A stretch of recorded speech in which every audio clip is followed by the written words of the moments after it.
सौराष्ट्र, गुजरात सौराष्ट्र में एक सुरेंद्रनगर जिला है। उस जिले में एक तहसील है लखतर। लखतर की घटना है। अब तो नर्मदा जी की नहर वहां पहुंच गई है तो पानी मिलने लग गया सबको, नहीं तो जल की बहुत समस्या थी। बहुत समस्या थी जल की, पानी भी बरसात में कम बरसता।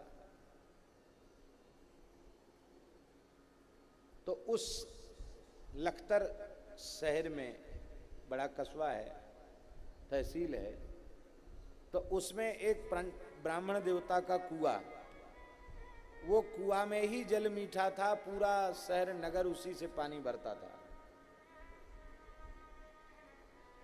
वो जल बिगड़ गया, खारी हो गया, खारी के साथ साथ कड़ुआ हो गया, कोई पी भी ले तो उसकी तबीयत बिगड़ जाए, ऐसा हो गया।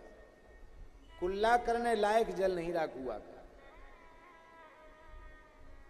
और हमारे महाराज जी की, जिनका हम लोग शताब्दी महोत्सव मना रहे हैं, पूज्य सदगुरुदेव अनंत श्री संपन्न श्री गणेश दास जी भक्तमाली जी की वहाँ कथा हो रही थी, हम लोग सब थे वहाँ।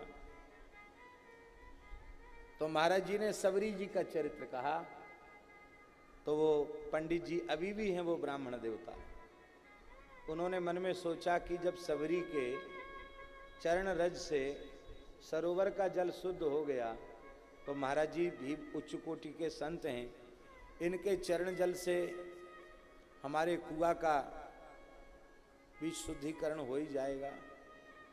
बस वो एक परात लाया और कथा के बाद रात का समय था, महाराज जी से बोला चरण धोएंगे। शीत थी तो महाराज जी मोजा पहने थे। हम लोगों ने कहा अरे भाई ठंडी का समय है, क्यों परेशान करते हो। महाराज जी बोले इनकी जिसमें प्रसन्नता हो, मोजा उतार दिया, चरण धो लिए उसने, और धो करके जैसे ही कुआं में डाले चरणामृत, और सवेरे जैसे ही पानी उसका निकाला, एकदम मीठा पानी हो गया। अभी भी वो कुआं है, जिसका कुल्ला करने लायक नहीं बचा था वो ठीक हो गया। सवेरे तो मेला इकट्ठा हो गया महाराज। महाराज जी के सामने बात आई तो महाराज जी बड़े एकदम उदास से हो गए। बोले देखो पंडित जी, हमसे पंडित जी कहते, देखो पंडित जी झूठी प्रशंसा मत करो, हमको प्रिय नहीं है। मेरे पैर की कोई महिमा नहीं है, यह एक ब्राह्मण के हृदय की सरल श्रद्धा की महिमा है। मेरे पैर में कोई चमत्कार होता तो हमने कुछ कमा लिया होता इन पैरों से। हमारे पैर में कोई विशेषता नहीं, ये तो एक ब्राह्मण की भाव की विशेषता है। ऐसी उनमें नम्रता थी।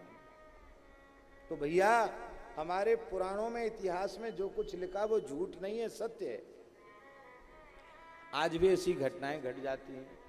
विद्वान होना बहुत अच्छी बात है, लेकिन विद्या का अहंकार होना बहुत अच्छी बात नहीं है।